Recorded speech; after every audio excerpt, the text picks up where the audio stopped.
نحمده ونستعینه ونستغفره اشهد ان لا اله الا الله وحده لا شریک له واشهد ان محمدا عبده ورسوله اللهم صل علی محمد وعلی آل محمد بسم اللہ الرحمن الرحیم۔ ہم پڑھ رہے تھے پہلا باب جو مصادر حکم اصلیہ سے متعلق ہے، اس میں کتاب و سنت اور اس کے اندر 3 فصلیں۔ پہلی فصل کے متعلق ہماری مبحث جاری ہے۔ پہلی فصل کیا ہے؟ فی طرق الاستنباط من النص، نص سے استنباط کے طریقے عند الجمہور، اور اس کے بالمقابل نص سے استنباط کے طریقے عند الحنفیہ۔ گویا کہ دونوں کا تقابلاتی مطالعہ پیش کرے گا صاحب کتاب۔ جو سلفیوں کا استنباط کا طریقہ ہے وہ ایک لفظ میں سمجھے کہ استنباط من النص ہوتا ہے، استدلال من النص ہوتا ہے۔ جو استدلال بدون نص ہو اس کی کوئی حیثیت نہیں۔ ہاں، جو استدلال بدون نص ہو اس کو قرآن و سنت پر پیش کیا جائے گا، قرآن و سنت پر پیش کیا جائے گا۔ قرآن و سنت میں کسی نہ کسی جگہ پہ اس کی موافقت اور مطابقت ملتی ہو تو اسے کسی حد تک قبول کیا جائے گا، اور اگر نص سے ہی خالی ہو، اہل الرائے ان کی سب سے بنیادی غلطی یہ ہے کہ وہ استدلال بدون نص کے قائل فاعل ہیں، استدلال بدون نص کے قائل فاعل ہیں۔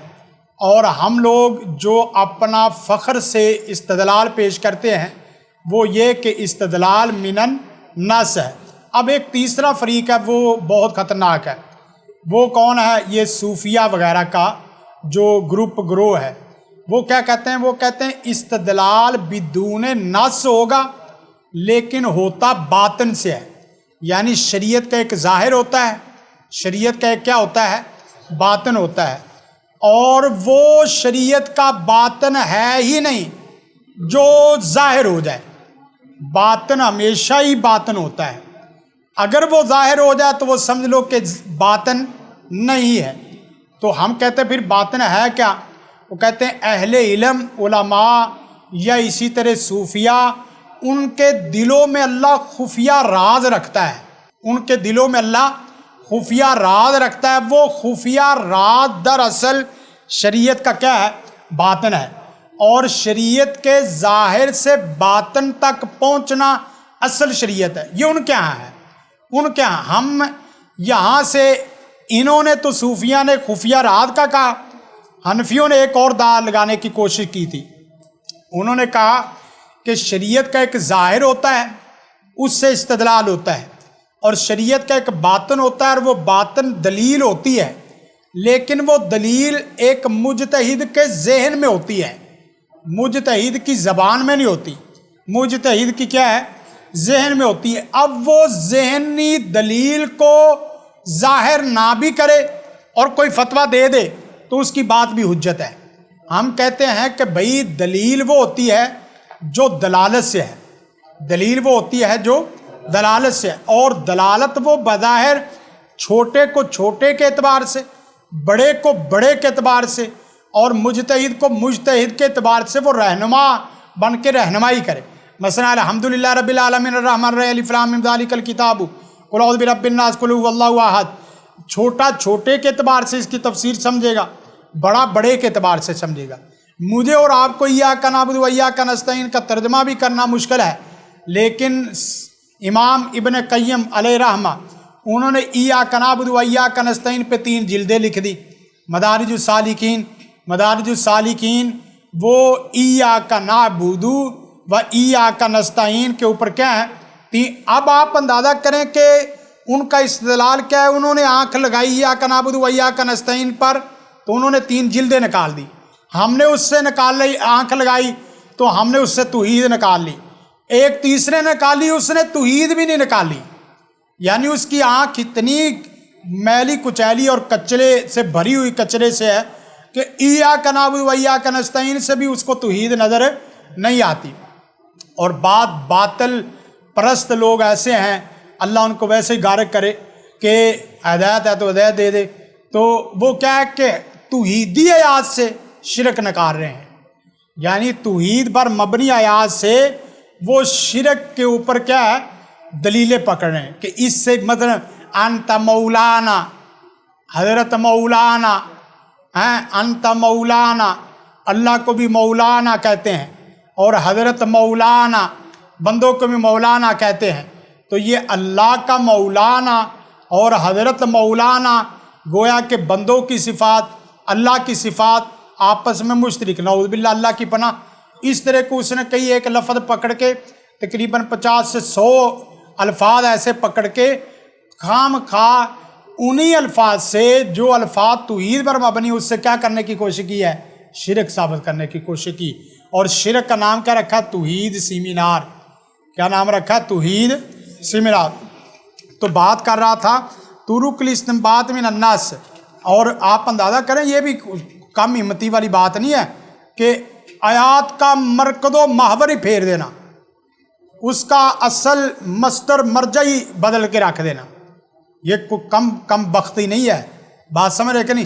یہ بہت خطرناک قسم کی کم بختی ہے۔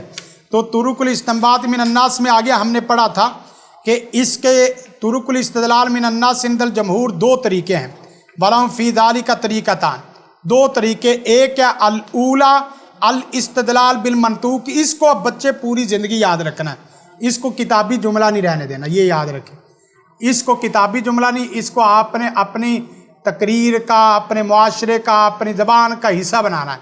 استدلال بالمنطوق اور استدلال بالمفہوم۔ وہ آپ کہیں آپ کا استدلال بالمنطوق تو ہے نہیں، نطق تو آپ کا بول نہیں رہا۔ استدلال بالمنطوق کسے کہتے ہیں آگے جا کے بتائے گا، لیکن تھوڑا سا سمجھو۔ جو لفظ براہ راست اسی معنی پر دلالت کرے جو معنی آپ لے رہے ہیں، یعنی لفظوں کا براہ راست استدلال، براہ راست لفظوں سے معنی لینا، براہ راست لفظوں سے کیا لینا؟ معنی لینا۔ اب لفظ جو معنی آپ لے رہے ہیں، لفظ اس کے متحمل ہی نہ ہو، لفظ اس کے کیا ہے؟ متحمل ہی نہ ہو، لفظ اپنے اندر اس معنی کی گنجائش ہی نہ رکھتے ہوں جو معنی آپ کر رہے ہیں۔ لیل کا نہار کر دے تو معنی کوئی ہوگا بھائی؟ نہار کا لیل کر دے، لیلا کو مجنوں اور مجنوں کو کیا ہے؟ لیلا بنا دے، ایسے نہیں بنے گا۔ بات سمجھ رہے کہ نہیں؟ تو آپ توحید کو شرک، شرک کو کیا ہے؟ توحید افعل کو لا تفعل بنا دے اور لا تفعل کو کیا ہے؟ افعل بنا دے، ایسے نہیں ہے۔ تو بات یہ کر رہا ہوں استدلال بالمنطوق، منطوق نطق، نطق لفظ نکلے، اور لفظوں کا یہ صحابہ کرام رضوان اللہ مجمعین کے اوپر اللہ کی مہربانی ہے کہ انہوں نے باقاعدہ براہ راست حبیب کائنات سے اللہ کے کلام کے الفاظ کو براہ راست کانوں سے سنا بھی ہے، ان لفظوں کے لہجات کو بھی سنا ہے، ان لفظوں کے تغیرات کو بھی سنا ہے، اور ان لفظوں کے لہجات سے جو چہرے کے تغیرات ہیں ان کو براہ راست کیا ہے؟ دیکھا ہے، اور وہ مخاطب اول بھی ہیں، اور یہ بڑا فرق ہوتا ہے۔ یعنی اس وقت میرے کلام کے، میں متکلم ہوں، میرے متکلم کلام کے پہلے خطاب کے پہلے مخاطبین کون ہیں؟ آپ لوگ ہیں۔ اب اس کے بعد یہ کیمرے میں ریکارڈنگ ہو جائے گی، ریکارڈنگ کے بعد آگے تک جو چیزیں چلتی رہے گی، وہ اس کا جو مجلس کی برکت ہے اس کا بڑا فرق پڑتا ہے۔ حتیٰ کہ یہ ہے کہ مجلس کی برکات میں کتنے پہرے لگے ہوتے ہیں جو اللہ کی رحمت کے ہیں، ان پہروں سے آپ خالی ہوتے ہیں، محروم ہوتے ہیں۔ یہ تو ویڈیو بن گئی، لیکن ہمارے تک آئی اللہ اکبر۔ اللہ اکبر جو ہے، ہمیں اللہ اکبر کے الفاظ ملے ہیں، ہم ان لفظوں سے آگے پیچھے نہیں جانے دیں گے کہ کہیں گے اللہ اکبر کی جگہ اللہ اجل کہہ دے، ہیں اللہ اجل کہہ دے، نہیں، ہم اس طرح نہیں کہنے دیں گے، کیونکہ نطق یہ ہے اکبر، نطق یہ ہے اکبر۔ اب اسی طرح بالمنطوق میں نطق، اور نطق صریحاً وہو صریح وغیر صریح، صراحت کے ساتھ اور غیر صراحت کے ساتھ۔ یہ سبق جس وقت بچے سمجھ آ گئے نا، آگے 10 صفحے سمجھ آ جائیں گے۔ یہ نہ آیا تو آپ کو پتہ ہی نہیں چلے گا۔ دلالت الناس، اشارات الناس، عبارات الناس میں جب میں نے ایک ایک جملہ بولنا ہے نا، کہ ایک جملے سے ادھر لے کے جاؤ، ایک جملے سے ادھر لے کے جاؤ، آپ کو اس کا اندازہ ہی نہیں ہونا کہ یہ کہاں بات ہو کیا رہی ہے۔ میں نے بس ایک لفظ بولنا، متکلم، متکلم کا نطق دیکھو، متکلم کا اشارہ دیکھو، متکلم کا مقصود دیکھو۔ متکلم کے لفظ سے عبارت الناس نکل آئے گی، متکلم کے اشارے سے اشارت الناس نکل آئے گی، متکلم کے مقصود سے، متکلم کے وہ دلالت الناس اور دلالت اولا وغیرہ کیا ہے، ایک ایک لفظ سے تینوں چاروں وہ جو پوری زندگی یاد نہیں ہوتی. بات سمجھنا کہ دلالت الناس، اشارت الناس کیا ہے، اقتداء الناس کیا ہے. یعنی متکلم کے لفظوں میں محذوف نکالے تو وہ کیا آ جاتی، اقتداء الناس. اقتداء کا مطلب وہ کوئی تقاضا کرتا ہے، اس کا متکلم کا کلام اور لفظ تقاضا کرتا ہے کوئی لفظ اس کے اندر کیا لایا جائے، محذوف نکالا جائے. حرمت علیکم امہاتکم، تمہارے اوپر مائیں حرام ہے، کوئی محذوف ہے، مائیں کس اعتبار سے حرام ہے. بات سمجھ رہی. ایک متکلم کا کلام ہے، اس کلام کو نطق کہتے ہیں، اس نطق کا ایک مفہوم ہے، اس نطق کی ایک واضح صراحت اور غیر صراحت ہے. اس صراحت سے آپ نے دیکھنا ہے. مثلا میں نے کوئی کلام کیا، اب کلام کو آپ نے دیکھنا یہ کلام مفرد ہے، کلام مرکب ہے. جو بھی لازمی بات ہے کہ آپ نے گرامر میں اور نحو صرف وغیرہ میں یہ باقاعدہ پریکٹس کی ہے کہ یہ جملہ مفردہ ہے، جملہ مرکب ہے، یہ مفرد ہے، حمزہ مفردہ ہے، حمزہ جو نا وہ حمزہ تعین یہ مرکب کی شکل میں یہ ساری شکل اسماء افعال روح میں آپ نے کیا ہے نکالی ہے. تو بات پھر ادھر آ گئی، دوبارہ پھر سنیں. متکلم ہے، متکلم کا کلام نطق ہے، اس نطق میں صراحت اور غیر صراحت کا مسئلہ آئے گا. اسی نطق کے اندر آگے چل کے مفرد اور مرکب کا مسئلہ آ جائے گا، اور اسی نطق سے آگے مفہوم کا مسئلہ آ جائے گا، اور مفہوم سے آگے اسی سے دلالات کا مسئلہ آ جائے گا. پوری فصل طے ہو جائے گی، حل ہو جائے گی. لیکن اگر آپ کو متکلم کا نطق کلام ہی نہ سمجھایا تو کیسے سمجھائیں گے؟ مثلا سورۃ فاتحہ کا نطق ہی سمجھ نہ آیا تو نطق کی دلالات کیسے سمجھائے گی؟ نطق کی دلالات یعنی اللہ نے الحمدللہ رب العالمین سے آج تک جو کلام کیا ہے، اس کلام کے دلالات کہاں کہاں بندے کو کیا کیا اشارے ہیں. مثلا فَاسْأَلُوا أَهْلَ الذِّكْرِ، فَاسْأَلُوا سوال کرو اہل ذکر سے، یہ نطق ہے. فَاسْأَلُوا سوال کرو اہل الذکر، اہل ذکر سے، یہ کیا ہے؟ یہ نطق ہے. اب اہل ذکر نطق سے اشارہ کیا ہے کہ اہل ذکر پہلے پیدا کرو. اہل ذکر پہلے کیا ہے؟ پیدا کرو. اور اہل ذکر پیدا کیسے ہوتے ہیں؟ مقصود کیا ہے؟ ادارے بناؤ. جن اداروں میں اہل ذکر کیا ہوتے ہیں؟ پیدا ہوتے ہیں ایک ہی نطق سے. اب یہ جو مقصود ہے نا، یہ کوئی بھی بندہ اس کو رد نہیں کر سکتا. بھائی اداروں سے اہل ذکر تیار ہوتے ہیں، اہل علم کہاں سے تیار ہوتے ہیں؟ اداروں سے تیار ہوتے ہیں. تو آپ اداروں کی نفی کیسے کر سکتے ہیں؟ اداروں کی نفی ادارے ہوں گے. مثلا اب کوئی آدمی کہ کلام تو ہے متکلم نہیں ہے، کلام تو ہے لیکن متکلم. دنیا میں کوئی بندہ نہیں مان سکتا کہ کلام اور متکلم نہ ہو. بات سمجھے کہ نہیں؟ کلام و متکلم نہ ہو. اسی طرح اہل ذکر ہو اور ذکر کے ادارے نہ ہو. یہ کہاں سے پیدا ہوتے ہیں اس کو دیکھ. یہ کلام، یہ سلفی استدلال ہے. یہ کیا ہے؟ سلفی استدلال، کہ لفظوں سے باہر نہیں جانا، لفظوں میں جھوٹ بھی نہیں لانا، اور لفظوں میں جو سچ ہے وہ چھپنے بھی نہیں دینا. سچ کو چھوڑنا نہیں اور جھوٹ کو بولنا نہیں ہے. سچ چھوڑنا نہیں ہے اور جھوٹ، یہ آپ کی ہمت ہے، آپ کی کوشش ہے کہ اللہ کے لفظ کے اندر، کلام کے اندر چھپے ہوئے سمندروں کو تلاش کرو، اس کی گہرائیوں میں جاؤ، اس کی وسعتوں میں سفر کرو. اللہ کے کلام کی وسعتوں میں کیا کرو؟ سفر کرو. بات سمجھے؟ جیسے یہ کل بچے نے بیان کیا، مثلا وَمَا الْحَيَاةُ الدُّنْيَا إِلَّا مَتَاعُ الْغُرُورِ، ایک سیدھی تقریر، دنیا دھوکا ہے اور اس سے بچو، آخرت جنت ہے اور اس میں جاؤ. بات سمجھ رہے کہ نہیں؟ دنیا جہنم ہے، اس سے بچو، آخرت جنت نہیں. اس طرح نہیں. آپ اب اس سے اپنی کلاس سے آگے نکلو. ماں کو علیحدہ حل کرو، حیا کو علیحدہ کرو، الحیا کو علیحدہ حل کرو، دنیا کو علیحدہ حل کرو، اب دنیا کو علیحدہ حل کرو، اللہ کو علیحدہ حل کرو، متاع کو علیحدہ کرو، غرور کو علیحدہ کرو، الغرور کو علیحدہ کرو. یہاں جا کے آپ پھر ایسا استدلال پیش کریں کہ جو بندہ سامع کی حیثیت سے، مخاطب کی حیثیت سے، میں نے آپ کو کہا تھا کہ آپ اپنے مخاطب کے اعتبار سے جملے لاؤ. یعنی یہاں 3 قسم کے مخاطب بیٹھے ہیں. ایک آپ کا مخاطب وہ ہے جو اہل علم، علماء، اساتذہ ہے، اور ایک آپ کا مخاطب وہ ہے جو سادہ سمپل طلبہ ہے، اور ایک وہ آپ کا مخاطب طبقہ جو عوام الناس ہے۔ آپ عوامی تقریر اپنے اساتذہ کو نہیں سنا سکتے، بات سمجھ رہے کہ نہیں؟ اگر تو اساتذہ میں ہے تو پھر لازمی اساتذہ کے یہ تقریر کا مطلب کیا ہوتا ہے کہ اساتذہ کی زیر نگرانی آپ کو استدلال اور آپ کو زبان و بیان کا ملکہ حاصل ہو جائے، اور اس کے بعد سیکھیں۔ مثلا کہ یہاں بچے ثابت کرتے کہ دنیا اصل نہیں ہے، اصل متاع غرور ہے۔ وہ متاع غرور کو حل کرنا کہ یہ نہ آئے بچے، وگرنہ اللہ تو کہتا ہے وَلَا تَنْسَ نَصِيبَكَ مِنَ الدُّنْيَا وَلَا تَنْسَ نَصِيبَكَ مِنَ الدُّنْيَا وَأَحْسِنْ كَمَا أَحْسَنَ اللَّهُ۔ احسن کو حل کرو، احسن ایسے حل ہوگا کہ کما کے ساتھ ملا کے لاؤ، کما کے ساتھ ملا کے لاؤ، کما کے ساتھ۔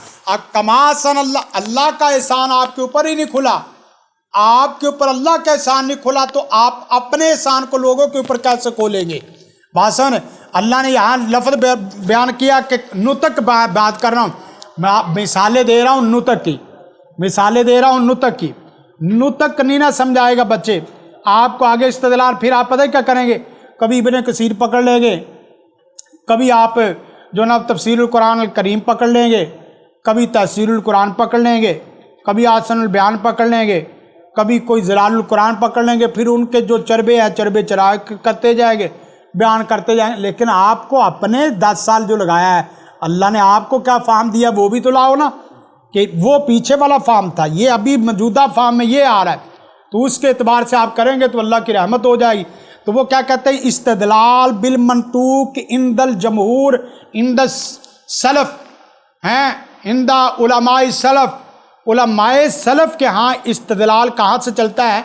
منطوق سے۔ اور منطوق میں آگے چلا، آگے کیا ہے؟ استدلال بالمنطوق کی صریح، استدلال بالمنطوق کی صریح میں کیا ہے؟ والبحث فی علی وجہین، 2 بحثیں اس کے اوپر، بحث 2 وجہ پر ہے۔ الاستدلال بالمنطوق کی صریح افراداً، اس کو میں نے تھوڑا سا کل سمجھایا تھا لیکن تفصیل تھوڑا وضاحت کرتا جا رہا ہوں۔ مفردات کا اجرا کرو استاد کی زیر سایہ، مثلا سورۃ فاتحہ کو مفردات میں پہلے ڈبوں کی شکل میں، کالم کی شکل میں علیحدہ بناؤ، اعوذ کو علیحدہ بناؤ، بی کو علیحدہ بناؤ، اللہ کو علیحدہ بناؤ، من کو علیحدہ بناؤ، شیطان کو علیحدہ بناؤ، الرجیم کو علیحدہ بناؤ، بی کو علیحدہ بناؤ، اسم کو علیحدہ رکھو، اللہ کو علیحدہ رکھو، الرحمن کو علیحدہ رکھو، الرحیم کو علیحدہ رکھو، ال کو علیحدہ رکھو، حمدو کو علیحدہ رکھو، لی کو علیحدہ رکھو، اللہ کو علیحدہ رکھو، رب علیحدہ رکھو، ال علیحدہ رکھو، عالم علیحدہ رکھو، عالمین کیا ہے؟ علیحدہ رکھو۔ پھر جا کے سمجھائے گی کہ بھئی آپ واقعتاً کیا ہے؟ اصولی بندے ہیں، آپ کو پتہ ہی نہ ہو کہ اصول چلتا کدھر سے ہے۔ میرے پاس دلیل ہے، وہ ایک صاحب تھوڑا میں نے کہا تجھے بچے دلیل کی سمجھ ہے کہ دلیل کہتے کس کو ہے؟ کہتا ہے نا دلیل دو، تجھے پہلے تو دلیل کی ڈیفینیشن سنانا دلیل، کیونکہ میں نے جب دلیل دینی ہے تجھے پتہ ہی نہیں چلنا، یا تو کہنا قرآن و سنت کے لفظ دے دے، قرآن و سنت کے لفظ اور ہیں، قرآن و سنت کی دلیل کیا ہے؟ اور دلیل وہ جو ایسی دلالت جو اللہ کی رحمت سے بندوں کو سمجھائے، بات سمجھنا۔ دلیل بھئی ہر بندہ ہر جگہ عمومی چیزوں میں تو سمجھتا ہے، لیکن ایک ایک چیز کا کرو۔ اب منطوق صریح افرادن سمجھایا کہ نہیں؟ کیا ہے افرادن سے؟ اب اس طرح میں پوری فاتحہ بھی پڑھ سکتا ہوں، آگے سورۃ بقرہ کا بھی ایک رکوع، لیکن کوشش کریں کہ آپ اس کو تھوڑا تھوڑا کر کے کھولیں، دیکھیں، اور پریکٹس یہی ہے۔ وگرنہ یہ کہ صبح فجر کے بعد خلاصۃ النوم کے نام سے سوو، دوپہر کے بعد کلولے فلولے کے نام سے سوو، اصل کے بعد تھکان اکتاہٹ کے نام سے سوو، عشاء کے بعد جلدی سنت کے نام سے سوو، تو اس سے فائدہ نہیں ہوگا۔ منزل جس کی لمبی ہو نا، آداب جس کے بڑے ہوں بچے، ان کے دن تو دن ہوتے ہی ہیں روشن، ان کی راتیں دن سے زیادہ روشن ہوتی ہیں، ان کے دن تو روشن ہوتے ہیں، ان کی راتیں دن سے زیادہ روشن ہوتے ہیں، لیلھا کنہاریہ۔ تو ابھی ہم لوگ بھی اس میں پریکٹس کرنے کی کوشش کرتے ہیں، لیکن کبھی ہوتی ہے کبھی نہیں ہوتی، لیکن یہ ہے کہ زیادہ تر کوشش کرتے ہیں تو لیکن اس سے اللہ کی رحمت سے فائدہ ہوتا ہے۔ میں نے ابھی کل ہی کہ پرسوں بتا رہا تھا، میں نے کہا عید سے لے کر آپ بتا، تجھے اندازہ کہ میں زمین میں سینکڑوں ہزاروں لوگوں کو مل چکا ہوں، ان لوگوں کو جو نئے ہیں اور ان لوگوں کو جو پرانے ہیں، ہمارے پروگرام نا وہ میڈیا کی، سوشل میڈیا کی بات ہو رہی تھی، میں نے کہا ہم فضائی نہیں ہیں، ہم زمینی مخلوق ہیں، ہم ہوائی مخلوق نہیں، ہم زمینی مخلوق. لیکن کوئی آدمی یہ نہیں سمجھتا کہ ہم فضائی، ہوائی، سوشل میڈیا میں ایکٹیو ہے. میڈیا، سوشل میڈیا اصل تو پروپیگنڈا ہے. اس پروپیگنڈے کو ہم استعمال اچھا کر سکتے ہیں، کرتے بھی ہیں، لیکن اصلاً اگر بات کی جائے تو ہم زمینی طور پہ عید سے لے کر اب تک سینکڑوں ہزاروں لوگوں کو مل چکے ہیں کہ آپ دین کی طرف آئیں، قرآن کی طرف آئے، آپ قرآن و سنت کی طرف آئے. بات سمجھنے کے لیے مختلف جو ہے نا جہاں بیٹھتے ہیں وہ چیز بات سمجھ آ رہی کہ نہیں. تو یہ ساری چیزیں کرتے رہتے ہیں. تو آپ زمین میں ادھر سے نکلو اور نماز سے کمرے سے نماز رہ گئی بات فٹ بال، اور فٹ بال بھی بیچارہ ملتا نہیں ہے. وہ کہتا ہے تو اس قابل ہی نہیں ہے کہ تیرے پاؤں تک آؤں میں. بات سمجھ رہے کہ دنیا یہ میں آپ کو دیکھیں شغل میں فقہ الواقع کی مثال سنا رہا ہوں. شغل میں سبق ثقیل ہوتا جا رہا تھا. میں نے کہا ثقیل کو کیا ہے آسان کر دوں، یعنی کھیل میں. اور اگر میں اسی سے شادی میں چلا جاؤں تو پھر آپ بالکل فریش ہو جائیں گے. یعنی کھیل کود کے گیا نا تو اسی سے یہ استاد کو بھی پتہ ہونا چاہیے کہ کیسے سفر لے کے جانا ہے. تو بات چلنی منطوق صریح افرادن مفردن. تو افرادن آپ نے منطوق صریح کو چیک کرنا ہے. اب اس سے کیا ہے معرفت دلالات الکلمات المفردہ. دیکھنا کتنا پیارا جملہ ہے. کلمات مفردہ کی دلالات کی پہچان. پہلی بات آپ کو مفردہ کی پہچان ہو، پھر دوسری بات ہے کلمات کی پہچان ہو. اور اس نے یہاں دلالت نہیں کہا، دلالات کا ہے. آپ کو اس کی دلالت سمجھنا ہے، اس کی دلالات سمجھ آ جائے. ایک نے 20 شکلیں بولے، ایک لفظ آپ کو بول کے آپ کو مخاطب کرے کہ میرے اندر یہ معنی بھی چھپا ہوا ہے، میرے اندر یہ معنی بھی چھپا ہوا ہے. امام شافعی علیہ رحمہ کی مثال آپ نے دیکھی ہوگی. وَإِن كَانَ ذُو عُسْرَةٍ فَنَاظِرَةٌ إِلَىٰ مَيْسَرَةٍ. رات امام احمد بن حنبل علیہ رحمہ کے ہاں قیام کیا، بیٹی کے ہاں تعریف کرتے تھے. تو قیام کرنے کے ساتھ ہی وہ جس کے آیت کے اوپر توجہ، تدبر، تفکر کرتے ہوئے جس وقت دیکھا ہے ایک آیت کے اندر کتنے مسئلے نکالے ہیں، سینکڑوں مسئلے. اب اس کشمکش میں پڑ گئے کہ آخری گھڑیاں ہیں، تہجد پڑھوں یا تدبر کروں. آخری گھڑیاں ہیں، تدبر کروں یا تہجد پڑھوں. اب دونوں پہ فیصلہ لگانا تھا، حکم لگانا تھا. تو دیکھا کہ تہجد میرا انفرادی مسئلہ ہے، انفرادی فائدہ ہے، اور تدبر میرا کیا ہے، اجتماعی فائدہ ہے.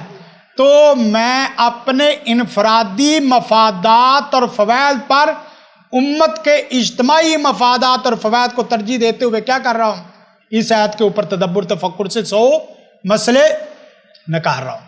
اب وہ کیا ہے، اب آپ بھی غور کر کے دیکھیں آپ کو کتنا آیت کتنی دفعہ بولتی ہے. وَإِن كَانَ ذُو عُسْرَةٍ فَنَاظِرَةٌ إِلَىٰ مَيْسَرَةٍ ہے. اس کے اندر آپ تدبر کرو، ہو سکتا ہے 5ویں مسئلے کے بعد 6واں مسئلہ ہی نہ میں آئے. بات سمجھے بچے، ایک آیت سمندر بن جاتی ہے، ایک آیت جہان بن جاتی ہے. اب یہ میرا کام آپ کو بڑے بڑے جملوں سے اس کے اندر بڑی جگہ پہ اتارنا مقصود ہے. اب آپ کا کام ہے اترنا اس وادی کے اندر. ایک دفعہ گوتا تو آئے گا، گوتا تو آئے گا، تھوڑی تیراکی سیکھ لیں، ایک دفعہ گوتا تو آئے گا. لیکن گوتے کے اندر اگر تھوڑا سا سنبھل گئے نا تو اس میں مزہ بھی آئے گا. سمندر کے بھنور کا تیراکو بھائی عام تیراکو نہیں ہوتا. اس وقت دنیا جہان کے فتنوں کے بھنور کے اندر آپ کو اتارا گیا ہے، اور اس وقت پوری دنیا کی نظر پاکستان اور پوری دنیا کی نظر لاہور پہ ہے. اور لاہور والے نان چنے اور گول گپے نہ چھوڑے. بات سمجھ رہے کہ نہیں؟ یعنی آپ اندازہ کریں کہ آپ پوری دنیا میں اس وقت دشمن کا مرکز پاکستان اور پاکستان کا مرکز کیا ہے، لاہور. اس لیے ہم اہل لاہور کو اور اہل پنجاب کو خصوصاً کہتے ہیں یار یا تو لاہور چھوڑ کے نا تھر پار کر چلے جاؤ، واسن بلوچستان چلے جاؤ. اگر تو آپ نے بڑی جگہ پہ، اللہ نے آپ کو بڑی جگہ پہ شہروں پہ آپ کو پڑھنے پڑھانے کا موقع دیا نا، تو بچے یہ بھی نطق سے استدلال دلالت ہے کہ لاہور تقاضا کرتا ہے کہ آپ کا فہم عام فہم والا نہیں ہونا چاہیے. آپ کا فہم کیا ہے، بڑے فہم والا ہونا چاہیے. کیوں؟ اس لیے لوگوں نے آپ کے اوپر چھوڑا ہوا سارا کچھ اور آپ نے پکاؤ حلوہ اور کھاؤ حلوہ. فوجیں سر پہ لگ گئی اور کیا ہے یہ نہ کرو. اپنے آپ کو نا پوری توجہ سے لے کے چلو بچے. وہ اب پوری دنیا پہ میں آپ یقین کریں اس وقت میں نے کئی ایک یہودیوں کے پیج وغیرہ دیکھ کے نیتنیاہو کے وغیرہ کے کہ یہ کس طرز میں چل رہے ہیں, کس طرز میں ہمیں دیکھ رہے ہیں. ہمیں ابھی اب ان کی آواز بولی ابھی تو نہیں ہے, لیکن یہ ہے کہ ان کے اوپر نیچے سارا جو نا وہ تکلم کلام اور ترجمانی آ رہی ہوتی ہے. کم سے کم اشاراتی صوتی نہیں ہے تو اشاراتی کلام تو سمجھتے ہیں, ان کے حرکات و سکنات کے اشارے تو سمجھتے ہیں, ان کے رونے دھونے ویسے تو سمجھ. بعض لوگوں کے لفظ نہیں بولتے ہوتے, ان کی آنکھیں اور ان کے آنسو بول رہے ہوتے ہیں. بات سمجھ رہے کہ نہیں؟ ساری چیزیں سمجھ. اس وقت جو نا فقہ الواقع میں اس سے موبائل کو لے کے یہ نہیں ہے کہ رنگ رنگینی ہے باقی چیزیں کرتے نہیں. موبائل آپ کا ہو تو آپ اس کے اندر جس طرح میں دیکھیں تو آپ کو پتہ چلے کہ باقی واقعتاً بھئی یہ اس کا فہم اس کا طرز تکلم اور اس کا جو نا وہ دیکھنا ہی وہ کچھ الگ ہے. چلے دیکھیں آگے وہ کیا کہہ رہا ہے. کلمات مفردہ کی دلالات کی پہچان. اب مفردہ کلمات میں کیا کیا دلالت چھپی ہوئی ہے, کیا آپ اس اہل ہے کہ ان کو اس طریقے سے سمجھ رہے ہیں؟ اگر نہیں ہے تو بچے آپ فہم قرآن کے لوگ ہیں, آپ فقہ تفقہ فی الدین کے لوگ نہیں ہیں. آپ فہم قرآن کلاسز 1 سال کورس, 2 سال 8 سال کورس ہے. اور اگر ایک ایسے کئی کہانی اور کہاوتیں اور داستانیں نکال لیں تو پھر تو مزہ آیا بھی آپ تفقہ فی الدین کے لوگ ہیں. مگر نہ آیتیں پڑھیں گے فلولا نفر من کل فرقۃ منھم طائفۃ لیتفقہوا فی الدین. ہر آیت کو اپنی طرف سپرد کرتے ہیں, یہ بھی میرے لیے ہے. العلماء ورثۃ الانبیاء, یہ بھی میرے لیے ہے. ہاں العلماء ورثۃ الانبیاء, یہ بھی میرے لیے ہے. شاہد اللہ انہ لا الہ الا اللہ, یہ بھی کیا ہے آیت کہتی میں تیرے لیے نہیں ہوں, وہ کچھ اور گروپ ہے لوگ. آگے کیا ہے من الاسماء, اسماء میں سے, والافعال اور افعال میں سے, اسماء کے مفردات افعال کے مفردات, والحروف اور حروف کے مفردات. گویا کہ حروف آپ کو اس کا پتہ ہے کہ یہاں حروف سے مراد اصول فقہ کے حروف ہیں. حروف سے مراد کیا ہیں؟ اصول فقہ, وہ جو میات و عامل میں ہیں, شرمیات عامل میں ہیں, اس کے حروف ہیں کہ با اتنے معنی کے لیے ہیں, ان اتنے معنی کے لیے, اعلیٰ اتنے معنی کے لیے ہے. ان لفظوں کی دلالات کو دیکھو کہ یہاں مصاحبت کے لیے, استعانت کے لیے, الصاق کے لیے, اتصال کے لیے, کس کے لیے آ رہا ہے؟ تعدیہ ہے, تعلیل ہے, کیا ہے؟ تو یہ ساری چیزیں دیکھیں. وہ جو پیدا ہوتے ہیں اس سے الکلام, یا نکالا جاتا اس سے کیا کلام, جس سے کلام تالیف کیا جاتا ہے, جس سے کلام کیا ہے اسماء افعال حروف کو جوڑ کے کلام جو تالیف کیا جاتا ہے, اس کے مفردات کی دلالات کی معرفت, یہ کیا ہوگی استدلال. اس کی پریکٹس کر لیں گے کہ نہیں؟ اس کی پریکٹس کرو گے تو پھر آپ دور نہ جائیں. مثلا صرف نہیں الگ نہ کھولیں. مثلا آپ نمازوں میں تدبر کرنا شروع کر دو, نمازوں میں اور وہاں یہ نہیں ہے کہ سیگے نکالنے شروع کر دو, نماز میں سیگے نکالنے شروع کر دو, نہیں. وہاں نماز میں تدبر, کیونکہ تدبر کی 3 شکلیں تو بہت اہم ہیں. تدبر فی الصلاۃ بالصلاۃ, تدبر بالذکر, اور تدبر بالقرآن, اور چوتھی تدبر بالخلق. ایک عالم کے لیے یہ تدبر کی 4 شکلیں انتہائی ضروری ہے کہ تدبر بالصلاۃ, اور تدبر بالذکر, اور تدبر بالقرآن. بالقرآن کو پہلے لے, بالقرآن بالصلاۃ بالذکر, اور چوتھی کیا ہے بالخلق. یتفکرون فی خلق السماوات والارض. بات سمجھ رہے کہ نہیں؟ یہ تدبر آپ انہی میں کرتے ہیں. مثلا اگلے استاد جو آئیں گے, یا اس سے اگلے استاد آئیں گے, یا پہلے جو استاد آئیں جنہوں نے کتاب عربی کی دیکھی ہے, آپ ان میں ان چیزوں میں چلے جائیں.